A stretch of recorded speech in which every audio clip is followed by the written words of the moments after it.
Maestro, usted es un experto en educación, estuvo como titular de educación.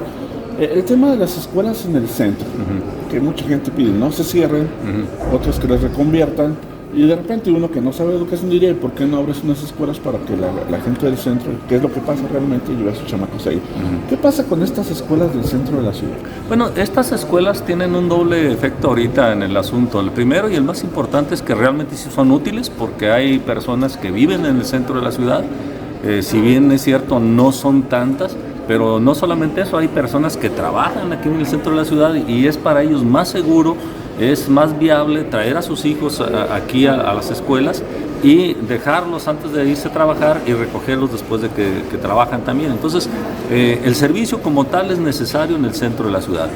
Sí ha bajado y eso el efecto es que la mayoría de estas escuelas del centro tenían doble turno y han quedado todas ellas casi con un solo turno. Entonces, ha bajado la situación de la demanda de estas escuelas.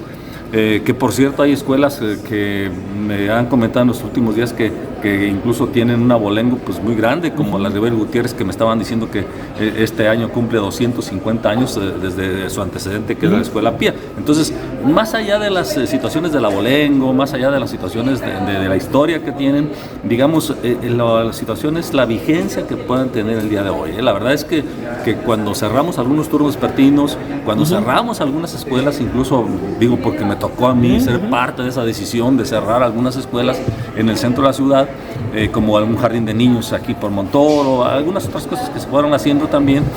Lo que mirábamos nosotros es que ya no existía la demanda tal y podíamos con otras escuelas convivir para poder tener el servicio educativo, que es lo más importante. Lo más importante es el servicio educativo, mientras tenga demanda. Mira, cuando una escuela tiene demanda no tiene por qué cerrarse si la escuela tiene su demanda, tiene otras cosas. Pero ya cuando la escuela empieza a bajar es cuando empiezan esas decisiones. Entonces, en el centro de la ciudad, las escuelas particulares, otra historia distinta, otra historia también que había también aquí en el centro de la ciudad.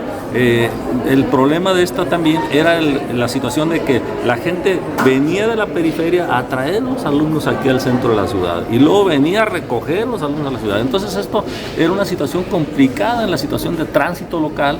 Lo que viene siendo ya el tráfico del centro de la ciudad y de la ciudad en general también, porque pues igual de donde te muevas tener que hacer. Entonces, lo que se hizo con ellas, y aquí los mismos empresarios, los mismos dueñas de estas escuelas, lo que hicieron fue casi a todas llevarlas ya a los suburbios también, que es una parte importante. ¿El centro Valladolid, por ejemplo? Sí, el centro Valladolid, el Colegio Cumbres, el Esperanza, que también se fue, era la orilla en ese entonces también, el Guadalupe Victoria, o sea, todas esas escuelas de alguna manera eran parte del centro de la ciudad y ahora ya están de la periferia todas ellas. Entonces vamos pues digamos cerrando el tema en el sentido de que el centro de la ciudad de todos modos sí necesita ciertas escuelas, niveles de preescolar, primaria, secundaria, pero las menos posibles, es cierto. O sea, ya no estamos en los tiempos de la grande necesidad que tenía cuando Aguascalientes se centraba mucho aquí en la parte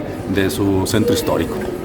Finalmente, y las mismas experiencias que usted tuvo es que las escuelas con prosapia y con prestigio no lo perdieron, siguieron con su cuota de alumnos, siguieron con todo, ¿no? Hay escuelas que tienen una demanda tan fuerte que viene gente de otros estados a estudiar educación básica aquí. O sea, Cedros, ¿no? Sí, no, en el caso de particulares y en el caso de públicas, la General 3, la técnica número 1. O sea, sí, en la General 3 hubo momentos en que teníamos gente de Encarnación de Díaz, que teníamos gente del estado de Jalisco, y en el caso de la técnica 1 teníamos gente de Luis Moya, gente que venía de esos lugares todos los días a la escuela, porque la demanda, o sea, lo que se dice, la prosapia, la demanda que tenían era una demanda muy importante, o sea, eran escuelas públicas con una demanda muy fuerte. Entonces ahí fue lo que se hizo, que ustedes saben mucho, que causó mucho ruido, de que en básica las secundarias tenían esa posibilidad de donde quiera que tú vivieras, podías ir a las secundarias, pero lo que se hizo fue domiciliar las escuelas. O sea, si tú vives cerca de la escuela, esa es tu escuela, es la que te toca ahí. ¿Por qué? Porque justamente, el ejemplo lo digo, de la técnica 1 y de la Prepa General 3, había gente que vivía a un lado de la escuela y no podía quedarse en esa escuela. Tenía que irse a otra escuela porque esa escuela se llenaba con los promedios o hasta con las recomendaciones, porque esa situación en México no la hemos podido superar, ese asunto de esas cosas. No, entonces, todos tenemos amigos. Sí, entonces esa parte de alguna forma ya va eso. Entonces, cuando se hizo este tipo de situaciones, cambió mucho en ese sentido, porque primero ya no se tenían que estar moviendo tanto los alumnos y los padres de familia para llevar a los niños a las clases. Eso le baja al tráfico, eso le da seguridad al alumno porque no está en riesgo en los caminos, porque siempre hay un riesgo en el transporte, siempre hay un riesgo. Entonces le dio esas situaciones, y en la pandemia ayudó muchísimo también esa cercanía, pues para que los profes pudieran tener ese contacto con ellos, a veces en las casas o a veces mandando algunos materiales también. Fíjese, maestro, y para terminar con lo que usted comenta, decirle que en Estados Unidos el valor de las casas va en función de lo bien o mal que está una escuela. Sí. Así que el movimiento que usted hizo no se va a notar hoy, pero en 20 o 30 años vaya que va a tener valor precisamente ese tipo de movimientos, porque hay secundario como la 26 o no sé, la 26 que de repente crecieron bestialmente, ¿no? Sí, a mí me tocó la técnica 26 ser subdirector hace unos 20 y tantos años, fui subdirector. Era un domingo, estaba la hilera de 200 padres de familia, o sea, formados, porque eran los tiempos de que había que formarse para sacarte la ficha, para esas cuestiones.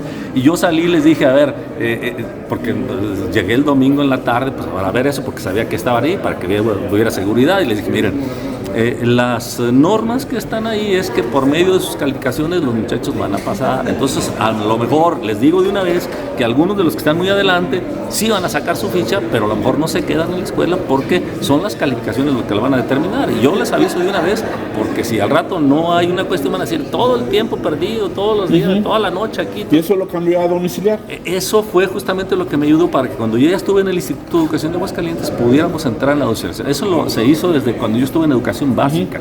Era un tema que yo había propuesto desde hace otros sexenios anteriores, había propuesto ya, pero por cuestión política, y lo entendí yo, no se podía o no se pudo hacer. Pero luego ya esto creció la necesidad y se pudo hacer el movimiento, yo creo que para bien. Yo también creo que sí. Maestro,